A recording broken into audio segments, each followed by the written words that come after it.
Welcome to Skin Sync, the official podcast of Elevate-Derm Alliance, your trusted source for the latest in dermatology.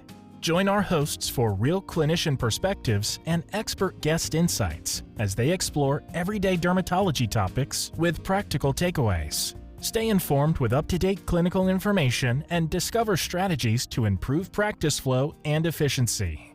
Please note, this podcast is for informational purposes only and not a substitute for professional medical advice.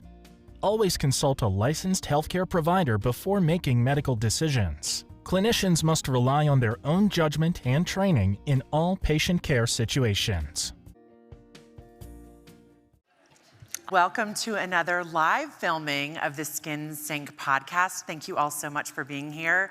Bucci and I are so excited to have a conversation today with Dr. Golant all about CSU, chronic spontaneous urticaria. And we are very, very grateful for Sanofi Regeneron for their sponsorship of this episode. Dr. Golant, hives have gotten a lot of love and much needed attention in the last few months because of a recent medication on the market for the first time in a number of years. So we would love to ask you some questions regarding CSU. Yeah. Kick us off, Bucci. So let's start with the diagnosis, right? We know we have acute urticaria, we've got chronic urticaria, but even within chronic, there's different categories. What do you do to distinguish chronic spontaneous urticaria? Yeah. It's a good question because I think when you see patients in the office with a CSU or with any type of urticaria, the immediate question from the patient is, what is this? Like, what is happening to me? They feel so out of control because suddenly, for the first time ever, are experiencing these rashes. Often when they see you, of course, it's gone. So you're going off of history. They're scrolling through pictures and albums and hundreds of photos, and 20 minutes later, you're still talking about the same thing. So to basics, if I see in the office or I see with pictorial evidence that there are the presence of hives or wheals, right? By definition, wheals should not be in the same place for more than 24 hours. They should be effervescent. So I want to know, like, if they have one on an exam, I'll say, was that there yesterday at this time? And then I want to know duration. How long has it been? What have they tried? Am I their first stop? Am I not their first stop? But I like to really kind of pare it down. I like to label it, tell them what urticaria is, and then depending on how long that they've been suffering, where I think they are, and that kind of can predict a little bit trajectory too for these individuals. And with inducible urticaria, that's separate from chronic spontaneous, correct? What makes something inducible? Right. Inducible is when you can identify a clear trigger, pressure, cold. There are many kind of urticaria phenomenons where predictably every morning when a patient goes in, cold plunges, for example, they'll develop urticaria. Or construction workers working on a drill, that vibration can induce urticaria. Or exercise for some individuals. I wouldn't know because I don't exercise, but can induce urticaria. So different, correct. It's a really good point. You point out spontaneous is we don't know why it's happening. And sometimes I like to hone in on that because these patients come in, whether they've Googled or on Reddit or whatever else it is, wanting to know the trigger. You gotta tell me why. We gotta do testing today. I wanna understand why. And sometimes, like our patients with eczema, psoriasis, hidradenitis, you name it, sometimes there is no why. Sometimes we know what this is. The fortunate thing is we have good therapeutics. And let's get down to treatment. I can't always tell you why. That is so true. And it's one of the biggest frustrations for our patients because they want to know the trigger. Absolutely. They want to know what caused this and what can I do to avoid it in the future. Yep. So can dermatology providers, specifically APPs, be comfortable with just the clinical diagnosis and the history of such? And how long does it have to be present? How long have they have had it in order to be considered chronic? Yeah. And can we just do a clinical diagnosis or do we need testing? Do we need a biopsy? Definitely don't need a biopsy. Biopsy in the best case scenario will just confirm it's a wheal, and often biopsy will miss the acute part of the inflammation that the pathologist will see to diagnose that. To answer your first question, 6 weeks is still considered the accepted cutoff for that chronic, the transition to chronic urticaria. I find that many patients at least by the time they see us, have had it for at least 6 weeks, but not always.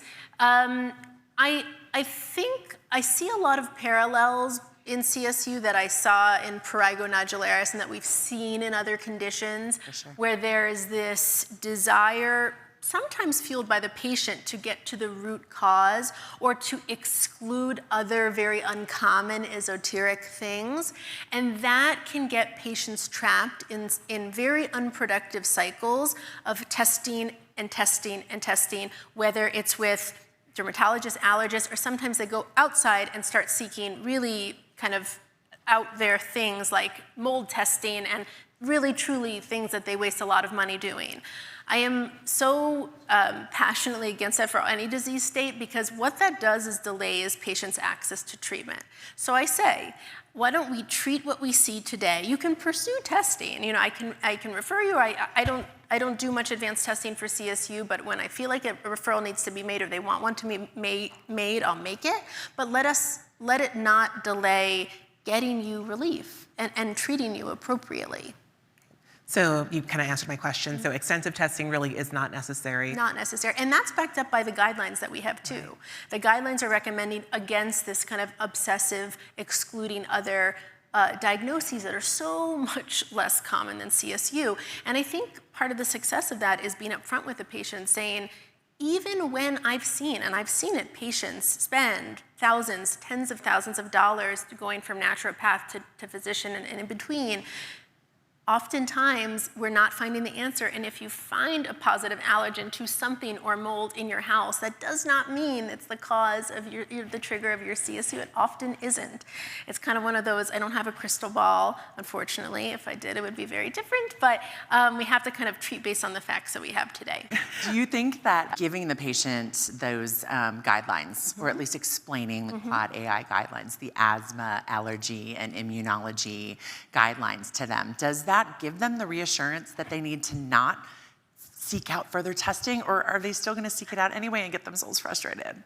I think that's a good question. I mean, I think it depends on the patient you're treating. I do find myself increasingly kind of talking about guidelines. It's the same thing I do when an atopic dermatitis patient comes in asking me for their prednisone or for their intramuscular triamcinolone. I'm like, not in this office. And let me tell you why. It's not just, I'm not punishing you or withholding something from you. We are practicing guideline-based evidence. And the reason I went into medicine and this specialty is because I like science and I like black and white, and we know that that will spin our wheels in an unproductive way. So it depends kind of where their knowledge came from. If it's like internet knowledge and Reddit and self-help Facebook groups, I do think that kind of helps level and clarify targets and why not. Sometimes they have their own narrative, and that in anything we're treating can be a little difficult to penetrate.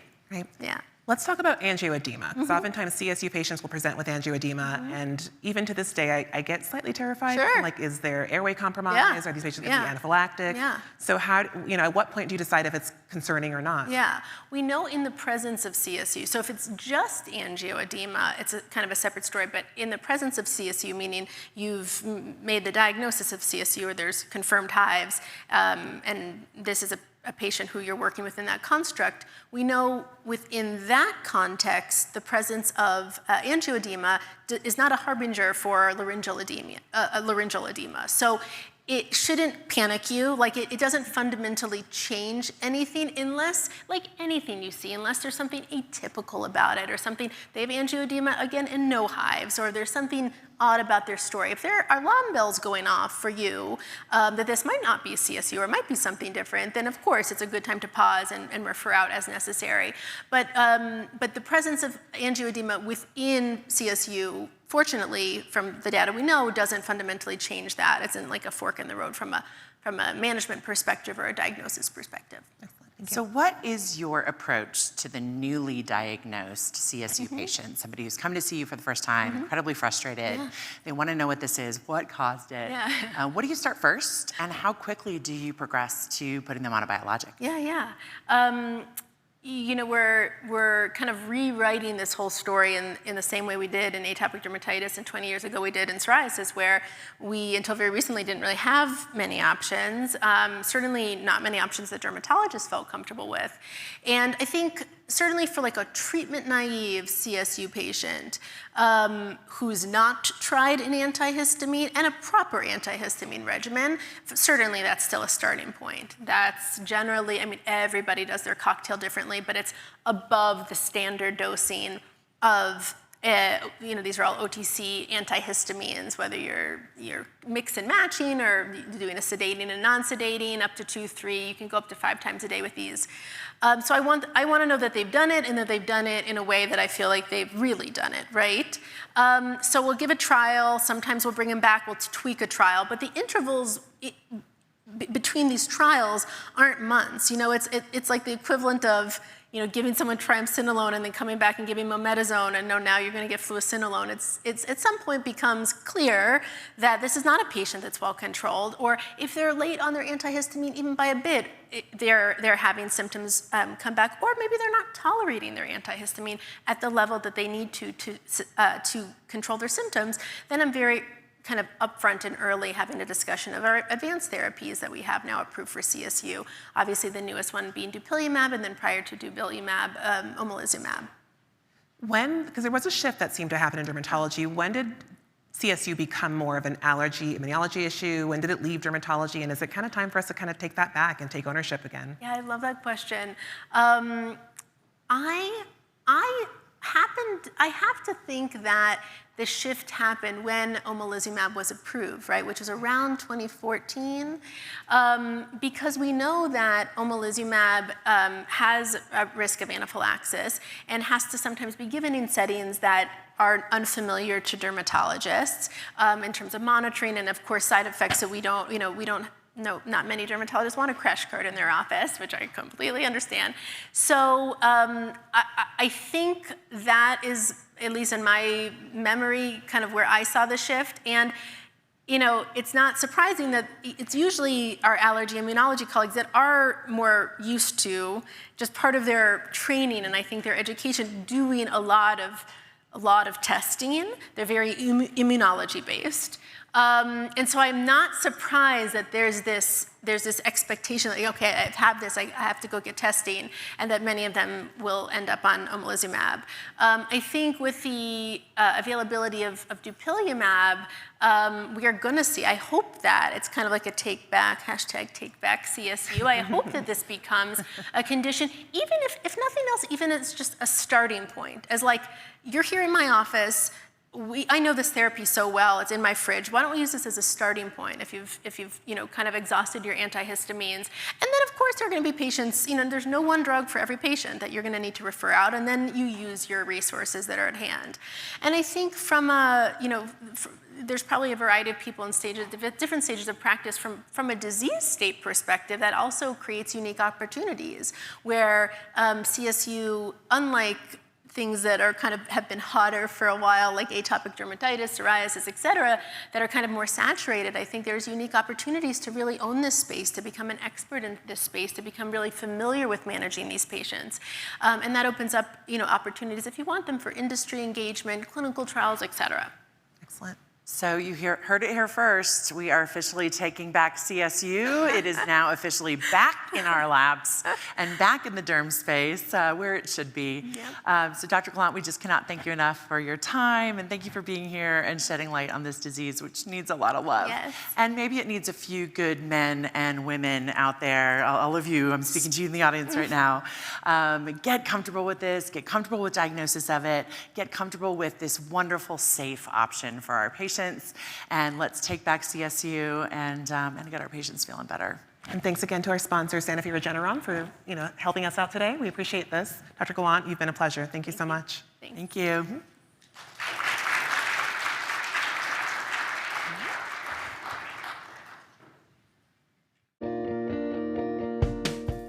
Thanks for tuning in to SkinSync. Don't forget to subscribe on iTunes or Spotify so you never miss an episode. We'd love to hear from you.